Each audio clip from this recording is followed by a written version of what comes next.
আসসালামু আলাইকুম। কেমন আছেন সবাই? কাছে এবং দূরে, দেশ এবং দেশের বাইরে যে যেখান থেকে আমার এই ভিডিওটি দেখছেন, আশা করি সবাই অনেক ভালো আছেন, সুস্থ আছেন। আমরাও ভালো আছি আলহামদুলিল্লাহ। নতুন দিনে নতুন একটি ব্লগ ভিডিও নিয়ে আপনাদের মাঝে হাজির হয়ে গেলাম। আশা করব একটি লাইক দিয়ে ভিডিওটি দেখা শুরু করবেন। দেখতে দেখতে একসময় ভালো লেগে যাবে ইনশাআল্লাহ। সকালবেলা যুদ্ধের পর্বটা শেষ। যুদ্ধ বলছি এই কারণ সকালবেলা স্কুল আছে, অফিস আছে, আবার কেউ খেয়ে হাঁটতে বের হবে। তো একটু তাড়াহুড়ার মধ্যেই অনেকগুলো কাজ একবারে করতে হয়, সেজন্য আমি যুদ্ধ বললাম এই আর কি। তো সবাই চলে গেছে যে যার মতন, কেউ স্কুলে গেছে, কেউ হাঁটতে বের হয়েছে, আবার কেউ অফিসে চলে গেছে। তো আমি সকালের থালাবাটিগুলোকে ধুয়ে নিলাম, আর দুপুরে যে দুধটা জাল দেবো সেই দুধটাকে একটু ভিজিয়ে রাখলাম। তো রান্না শুরু করার আগে চুলাটাকে একটু ভালো করে পরিষ্কার করে নিচ্ছি। আমি যখন থালাবাটি ধুচ্ছিলাম তখন একটু একটু পানি ছিটে এসেছে। তো রান্না করতে গেলে একদমই ভালো লাগবে না, সেজন্য একটু হালকার উপরে মুছে নিলাম। আর ডালটাকে বসিয়ে দিচ্ছি সবার আগে। ডালটা আগেই আমি থালাবাটি ধোয়ার পরেই ধুয়ে নিয়েছিলাম। আমার চুলাটা একটু পুরনো হয়ে গিয়েছে, তো একবারে চুলাটা ধরে না, একটু বারবার চেষ্টা করার পরে চুলাটা জ্বালাতে হয়। মাঝে মধ্যে কিন্তু লাইটারও ব্যবহার করতে হয়। তো আমি ডালের মধ্যে একবারে সব মশলা দিয়ে তারপর ডালটাকে বসিয়ে দেব। আগে আমাদের মা চাচিদেরকে কিন্তু দেখতাম তারা এরকম করে ডাল রান্না করতো না। তারা ডালে আগে অল্প করে পানি দিয়ে সব মশলা দিয়ে ডালটাকে একদম শুকিয়ে ফেলতো। তারপর সেটাকে ভালো করে ঘুটে তার মধ্যে পরিমাণ মতন পানি দিয়ে তারপরে তারা রান্না করতো। কিন্তু আমরা কিন্তু এখন আর অত ঝামেলায় যাই না। আমরা একবারে পরিমাণ মতন পানি দিয়ে বসিয়ে দিই, সেদ্ধ হলে ঘোটা দিয়ে বাগার দিয়ে ফেলি। তো আমি মাছ ভাজার জন্য তেলটাকে গরম করতে দিয়ে দিয়েছি। আর মাছটাকে আমি আগের দিন রাত্রেই ভালো করে ধুয়ে হলুদ মরিচ লবণ মাখিয়ে নর্মাল ফ্রিজে রেখে দিয়েছিলাম। তো একটু কাজ এগিয়ে না রাখলে সকালবেলা একদম দৌড়ে পারা যায় না। তো বাচ্চাদেরকে স্কুলে দিয়ে আসার পরে কিন্তু আমি এই রান্নাবাড়ার কাজটা শুরু করেছি। তো আমার মাছটা এক পাশ ভালো করে ভাজা হয়ে গেছে। আমি একদম অত শক্ত শক্ত করে ভাজবো না, একটু হালকা ভাজা দেব। আর মাছটাকে আমি শুধু পেঁয়াজ দিয়ে ভুনা করব, ভিতরে কোনো মাছের মধ্যে কোনো তরকারি দেব না আর কি। তো আমার ডালে বলক এসে গিয়েছে, আমি ডালে একটা টমেটোর পেস্টের কিউব দিয়ে দিলাম। এতে করে ডালের চেহারাটাও একটু সুন্দর হবে আর খেতেও ভালো লাগবে। প্রথমে কাঁচামরিচ দিতে ভুলে গিয়েছিলাম, তো এই পর্যায়ে কাঁচামরিচটা দিয়ে আমি পাতিলটাকে পাশের চুলায় দিয়ে দিলাম। আমার রান্নার সময় আপনারা দেখবেন আমি মাঝে মধ্যেই কিন্তু পাতিল এপাশ ওপাশ করি, কারণ আমার চুলা একটা একটু কম জ্বলে আর একটা একটু বেশি জ্বলে। তো প্রয়োজন অনুযায়ী তরকারির পাতিলগুলো আমি কিন্তু একটু এদিকে ওদিকে করে নিই। তো আজকে মাছটা আমি কুচানো পেঁয়াজ দিয়েই ভুনা করব, আমার ব্লেন্ড করা পেঁয়াজ নেই। আর আজকে আমাদের এদিকে কারেন্ট থাকবে না, মাইকিং করে তারপরে কারেন্ট গিয়েছে। আর এখন আমার পাটায় বাটাবাটির ঝামেলায় যেতে ইচ্ছে করছে না। তো পেঁয়াজটা একটু নরম হয়ে আসার পরে আমি রসুন বাটা আর আদা বাটা দিয়ে কতক্ষণ কষিয়ে নিয়েছি। এবার শুকনা মশলাগুলো দিয়ে দিচ্ছি। দিয়ে দিলাম হলুদের গুঁড়া, মরিচের গুঁড়া আর জিরার গুঁড়া। এবার এটাকে একটু তেলের উপরে হালকাভাবে ভেজে নেব। তারপরে অল্প একটু পানি দিয়ে আমি মশলাটাকে সুন্দর করে একটু কষিয়ে নেব। তো আমার যে সকল বন্ধুরা ধৈর্য ধরে আমার ভিডিওটি এখন পর্যন্ত দেখছেন, আমার ভিডিওর কোনো অংশ যদি আপনাদের ভালো লেগে যায় তাহলে সেই অংশটির জন্য হলেও একটা লাইক দিয়ে যাবেন প্লিজ। আর যারা এই ধরনের লাইফস্টাইল ব্লগ ভিডিও দেখতে পছন্দ করেন আর আমার চ্যানেলটা আজকে নতুন ভিজিট করছেন, তারা চাইলে সাবস্ক্রাইব করে আমার পাশে থেকে যেতে পারেন। আর অলরেডি যারা এই কাজটি করেছেন তাদের সবাইকে জানাই অসংখ্য ধন্যবাদ।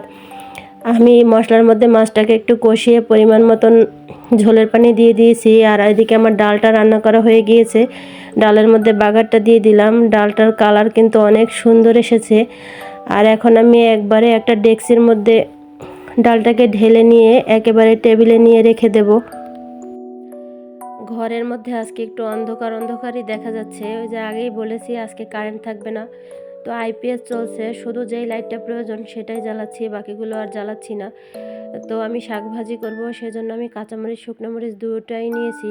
কাঁচামরিচ একটু ঝাল কম, সেজন্য একটু শুকনো মরিচ দিয়ে দিলাম, তাহলে প্রয়োজন মতন ঝালটা পাওয়া যাবে আর কি। তো শুকনো মরিচটা একটু ভালো করে তেলে ভেজে নিয়ে এর মধ্যে আমি পেঁয়াজ কুচি আর রসুন কুচি দিয়ে দিলাম।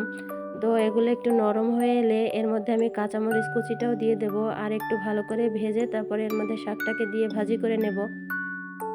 আমি কিন্তু ইন্ডাকশন কুকারে ভাতটাকেও বসিয়ে দিয়েছি। আর এই যে আমার মাছের ঝোলটা কিন্তু অনেকটা টেনে এসেছে।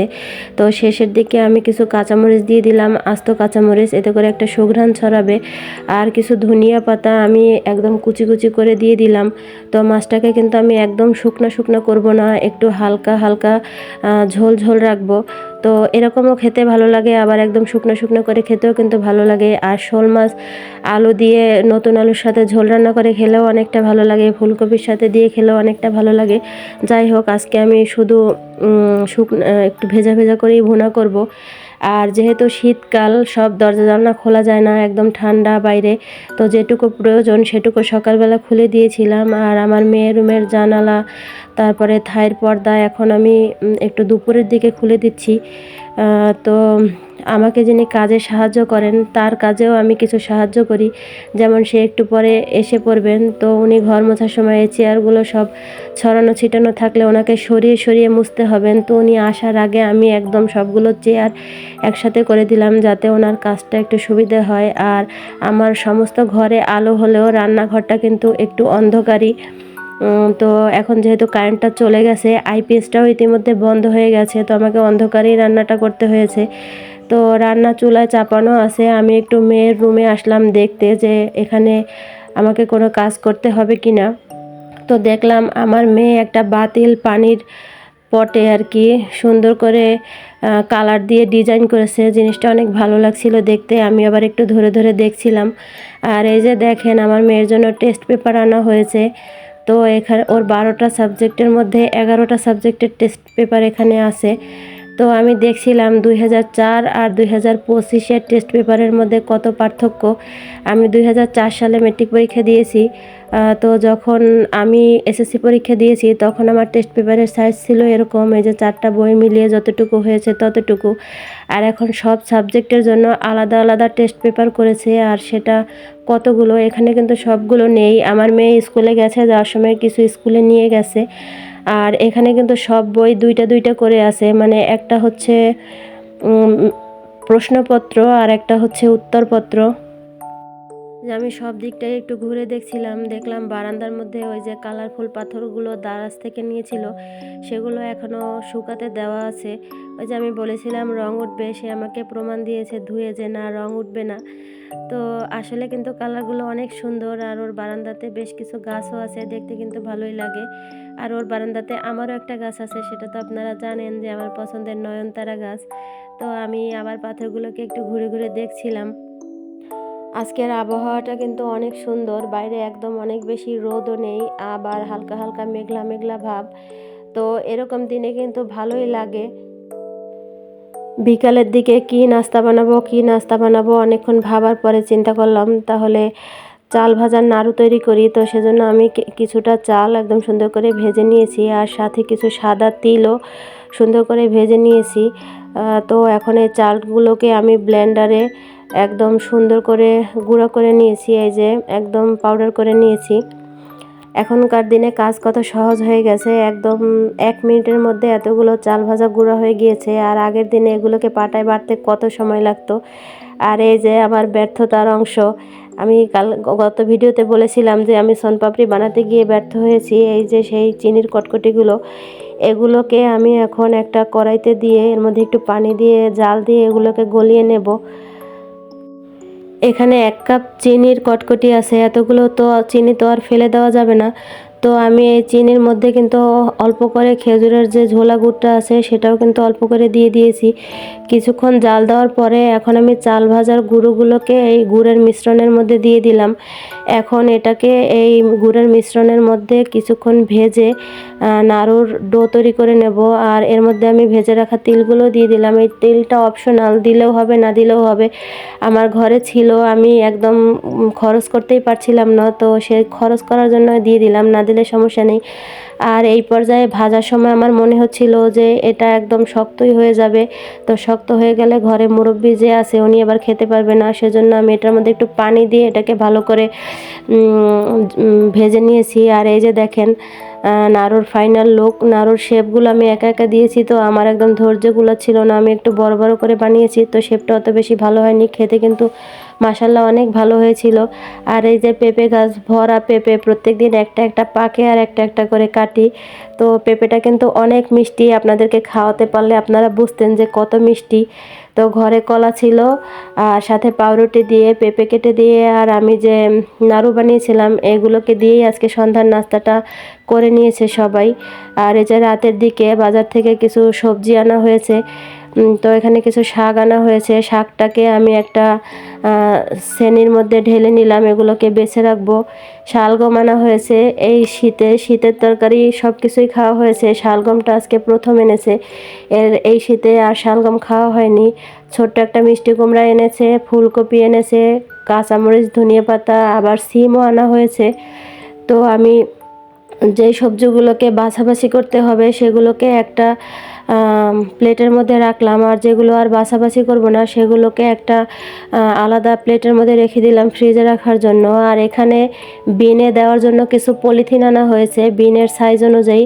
বাজারের সাথেও কিছু বড় বড় পলিথিন আসে, সেগুলো ব্যবহার করি, কিন্তু সবসময় হয় না, কিছু কিনতে হয়। আর এই যে আমি আর আমার সাহেব মিলে কিন্তু ধনিয়া পাতা, কাঁচামরিচ, তারপরে যে শাক ছিল সেগুলো বাছাবাছির কাজটা করে নিচ্ছি। এই যে দেখেন শাকগুলো কি সুন্দর কোটার পরে গুছিয়ে রেখেছে, এগুলো কিন্তু আমার সাহেবের কাজ। আমি একদমই এত গুছানো না, আমি রাখলে অবশ্যই ছড়িয়ে ছিটিয়ে রাখতাম। সে কিন্তু অনেক গুছিয়ে কাজ করে। আর এরকমের রাত্রে সবজি শাকপাতা বাছাবাছি করা লাগলে সে কিন্তু আমাকে সবসময়ই সাহায্য করে। তো দুইজনে মিলে সবগুলো বেছে নিয়েছি। আর কিছু কাঁচামরিচ ছেঁড়া ফাটা ছিল, সেগুলোকে আমি আলাদা করে রেখেছি, আগে ব্যবহার করব।